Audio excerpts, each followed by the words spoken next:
Okay, so we have a body of work here which I've completed probably over the last 6 or 7 or 8 years. And I decided to bring a lot of these objects together because of their relationship to the space, their tonality, the fact that they were smaller interventions, but also a lot of them have to do with ideas of talismans or images of good luck or well-wishing, and just kind of elements of kind of ritual and the physical thing. So a lot of them deal with kind of a speculation about other spaces, a speculation about sort of places of desire, I guess. Sort of one of the pieces that I knew I wanted to include was this photograph which I produced a number of years ago. That's a picture of me essentially spinning a beaded necklace in front of my face. I've always enjoyed things spinning. I think there's something about a central axis or the invisibility of a central axis which I find sort of interesting in relationship to a lot of symbolism. And I've always found the act of spinning objects to be somewhat relaxing. I think there's an honesty in a spinning object and the way that it produces a profile which acknowledges its kind of finite lifespan, I guess. As I was kind of spinning this necklace and sort of maybe the physical relationship of the size of it in relationship to the head and relationship to the neck, when I span it, I realized it kind of occupied a similar volume to the space of my head.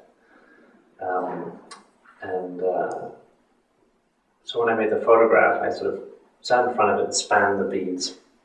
Then I also realized I was really sort of consciously aware of the full system of the photograph itself. Having to line my face up with this shape I was producing in place of the camera, having to keep my hands in a similar profile to the side of my head.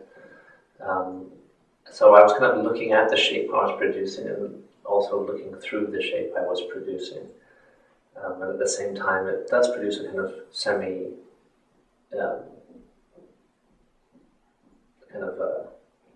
invisible profile of my face, but it also feels like a fencing mask or some type of cage in front of my face, some sort of golden shroud in a way. I think a lot of it had to do with the relationship to depiction of halos as well.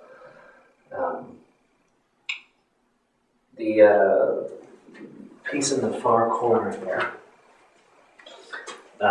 is a older work, and it kind of came about through a series of sand castings that I was doing. So this is sand cast aluminum. It's a very, very old method, actually. I believe that some of the earliest bronze and metal castings were done just in sand by essentially drawing a shape in the sand. So if you wanted a sword, you draw a shape of a sword in the sand, and then you pour bronze into it and you pull it out. So there's this really nice relationship between the drawn line and the sculptural object in some of those sand casting exercises. This is a piece of 2 kind of separate aluminum sand casts, again, of the Loch Ness Monster. I've always been interested in the belief in the Loch Ness Monster. People search for it, but also a lot of the representations of it based upon ideas of prehistoric dinosaurs, or whatever they might be, sea serpents, serpents in relationship to symbolism in the knot, the Ouroboros serpent, for example. So I kind of like the relationship between positive and negative space in relationship to the Loch Ness Monster. So confusing foreground and background, and just for the ability for simple planes on the piece to represent different things, how the sky is in the foreground at the top, how the sea's in the foreground, but the sky is not depicted in the latter. Just the absence of both what's above ground, above water and below water in the work sort of just creates a kind of a simple pattern, but also in the decorativeness of it and the geometric qualities of the object. There's something in it which I think kind of relates to the history of decoration and simplifying form and sort of the natural depiction of subjects through that geometry. This is a piece I produced a number of years ago. It's a sort of an aluminum dish, basically. Kind of seems to have an ambiguous sort of utilitarian function. I was always interested in the collision of 3 circles in relationship to all of them. There was kind of symbologies that come from that.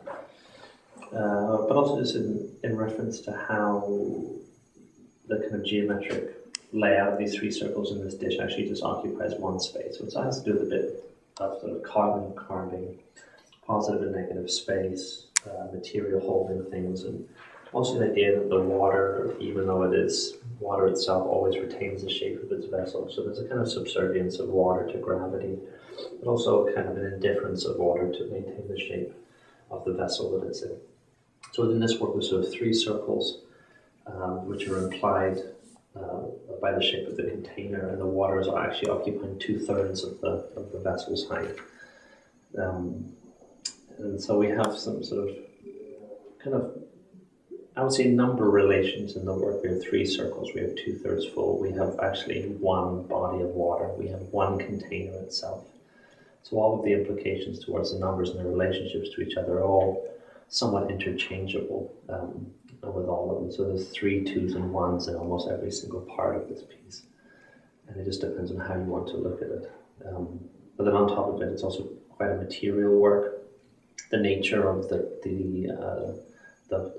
third of it, which is not covered by water, it actually reflects into it and reflects in halves beneath it as well. So the actual object brings the water down to sometimes 1/3 of a level as well. So optically, there's a number of sort of, for me, interesting things which are occurring in the work in relationship to light reflection itself, creating new numbers. And I also, in relationship to this exhibition, I like the idea of sort of a central body of water, kind of like a wishing well, or some type of place where an animal would go and get to drink. And I think in this hall here at the school, there's something quite strange about a pool of water being on the ground.